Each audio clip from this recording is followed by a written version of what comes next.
Hey everyone, welcome back to the garage. It's June 9th, Tuesday, and we leave on Sunday for our big ride. So we're 5 days out, and just this morning I took the Ibex 800 out for a quick ride to warm it up, and as you can see, we hit 601 miles on the odometer. So that means it's time for our first service. Now obviously that means we're gonna change the oil. That's the big thing, but if we look here at our owner's manual, there's a few things it has us checking at 600 miles. Mostly pretty standard things. We'll check, make sure all the electrical connections seem fine. We'll check the brakes, the free play and the brake lever. We'll check the tires and the spokes, the shocks. We'll check coolant levels. But really, the big two other things are just making sure there's no loose nuts or bolts, going around the whole bike, just tightening everything down, and then also checking the chain slack. And I think that's it. So I'm gonna jump in here and start the oil. So I am going to remove the skid plate for the oil change just because the drain plugs are right here and it'll make a huge mess if I don't. And it's really easy to do that. You just got to unscrew these hex screws up front with a size 5 Allen key, and then underneath there are 4 hex screws that are 10 millimeter. So we've got that here. We're just going to do that really quick.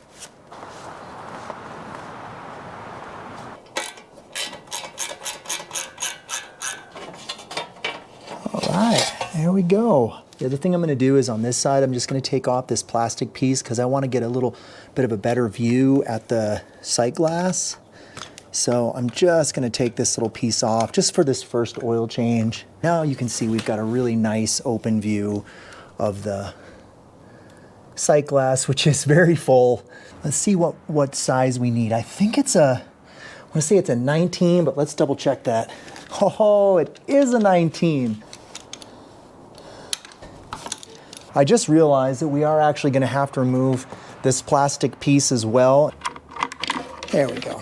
All right, so we got that piece off as well. Start draining. So this is interesting. This is an interesting setup. I think we need to get them both out before it'll truly drain. There we go. All right.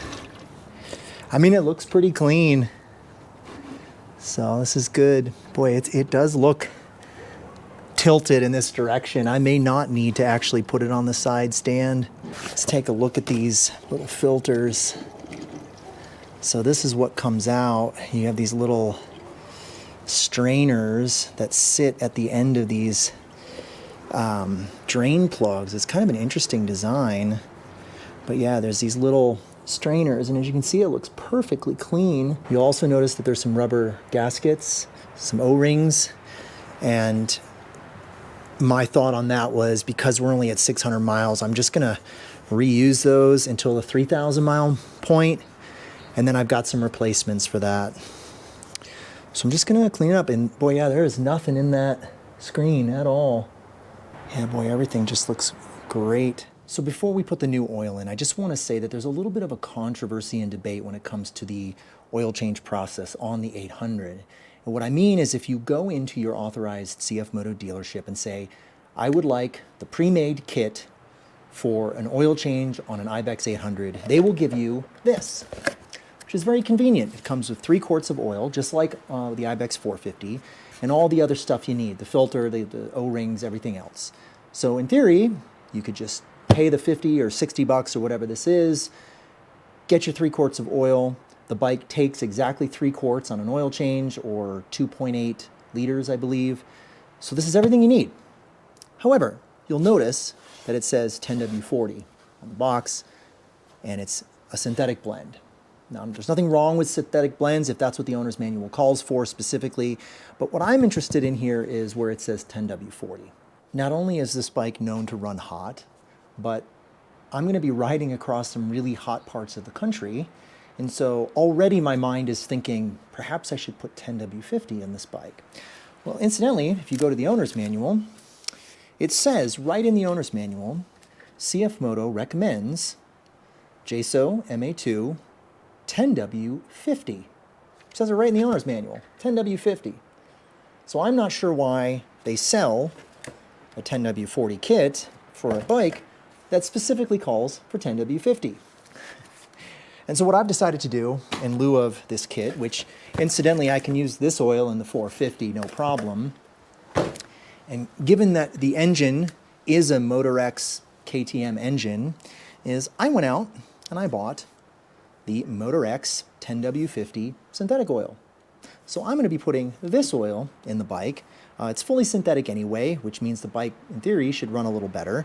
And it's specifically designed for this engine, and it's 10W50. So this is what I've decided to put in the bike. It's what it calls for in the owner's manual. So this is exactly what is meant to go in this engine. So let's go ahead, pull out the filter, and then we'll put the new oil in. So here's our oil filter in here, and it looks like it is an 8, I'm gonna guess. Yep. So let's go ahead and get this off. Okay, well, interesting. So it looks like we have to kind of pop it off. Flathead screwdriver, I'm just gonna see if I can get, there we go, yep. Just needs a little bit of leverage there. Ooh, that is hot. Yikes. So as you can see, this also has an O-ring on it, which I'm gonna just leave in place because again, 600 miles, I don't feel like I need to replace that just yet. They don't make this easy to get out either, do they?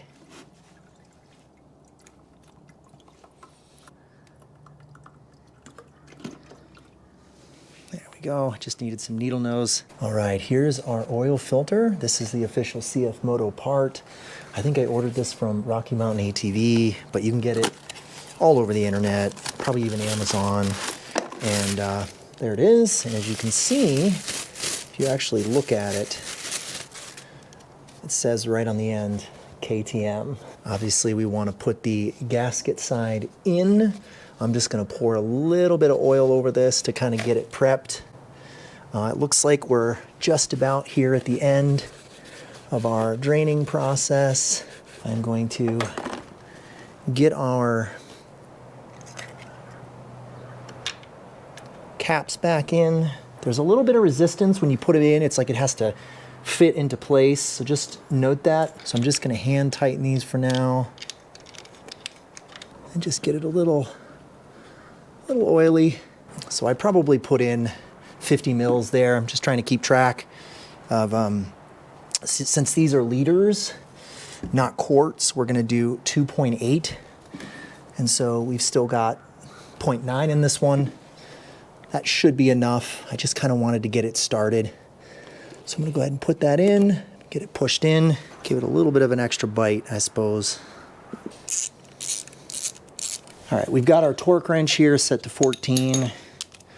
So we're gonna go ahead and tighten these down.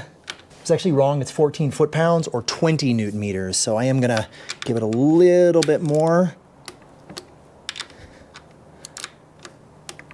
Perfect. It is a little weird that the kit does not come with 10W50. Number 2. All right, so on this last one, we've got about 900 mils. So I'm gonna put in probably about 600 and maybe 650. We'll see where we're at, we'll fire it up, and then we'll top it off with whatever we need to. It is completely full with 2.5. Let's fire it up and see what happens.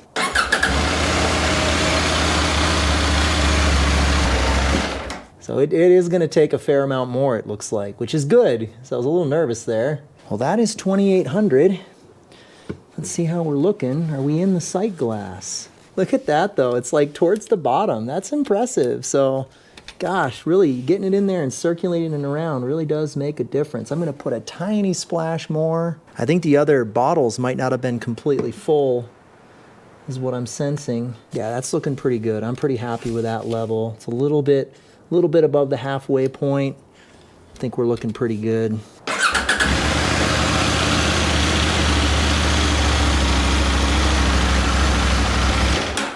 That's great. Yep, I'm happy with that. All right, I'm just gonna go through the owner's manual and check on a few other things. So clutch free play should be about 2 millimeters, and that's right where it's at, so I'm not gonna mess with it.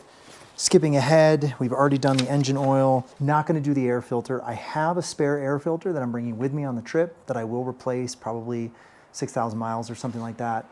But 600 miles on the bike, I've been riding all highways, nothing dusty or dirty, so no sense in changing the air filter. Valve clearance, that's not for a really long time. Cooling system, so we're gonna come over here and take a quick look at the radiator reservoir. It is right where it needs to be. If I did have to add coolant, I believe it requires taking off this cover panel over the accessory light and then the panel behind it. As you can see, there's the tank. Kind of come around here. It's sort of up in there, so that might be a little bit of a pain. I'm hoping I don't have to deal with it on this trip. I do have some pre-mixed coolant for CFMoto here in the garage that I've used on the 450 that if I had to top it off now I would use, but let's just hope that we don't have to deal with that problem on the trip. Okay, moving on, brake reservoirs. If we come around to this one, it's completely full. Down here, we're looking pretty good as well. It is very close to the upper line. If I did have to top it off, again, I've got some 5.1 brake fluid. So tires and chain, if you look up online, what are the tire pressures for the Ibex 800E? It'll tell you something like 32 front and rear. But the owner's manual says 34.8 in the front and 40.6 in the rear. So basically 35 and 41-ish, which is about where I've got them. So I did just check that. Tread depth is fine, everything's good there. I did adjust the rear shock to the owner's manual spec for a loaded rear.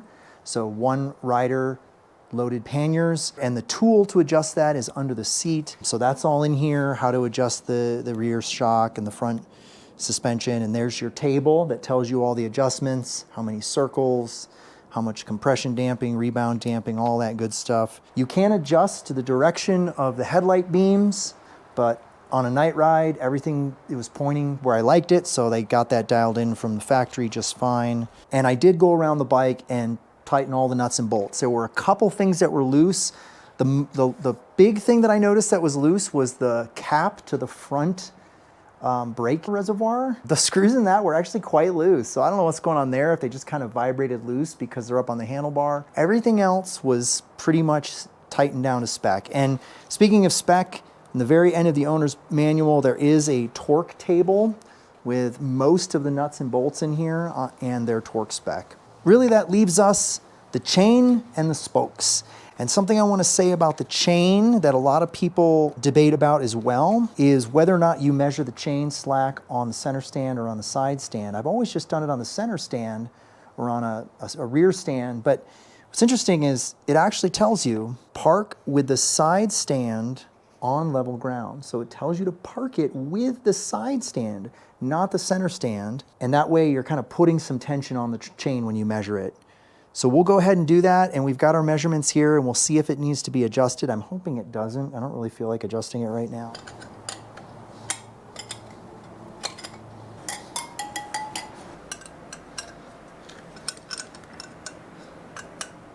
Yeah, boy, it is, it's definitely a little slack. It doesn't seem, well, I guess it does seem a little floppy now that I press on it. So as far as tire maintenance, I did pick up the eastbound kit for this bike to go along with my existing kit. So this comes with everything you need to do all the tires. We have a 32 in the rear. Let's go ahead and get to it. All right, well, we've got a rag cranked up under the chain. All right, so 1, 2, 3.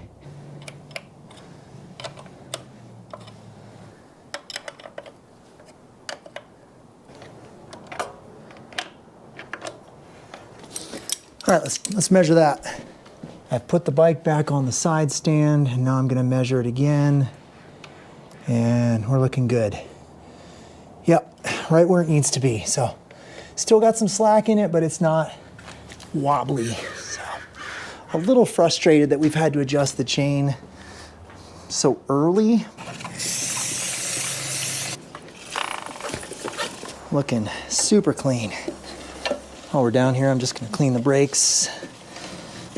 All right, well, as far as the owner's manual is concerned, we're good to go. She is all prepped and ready, so all that's left now is for me to do a quick test ride around the neighborhood, make sure everything's good, and then we'll wash down the front of the bike, park it, And in 4.5 days, we will take her out for the big adventure.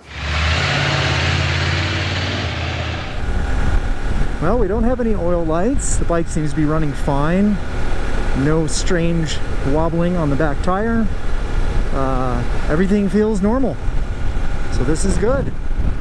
Successful first maintenance and oil change, it would seem.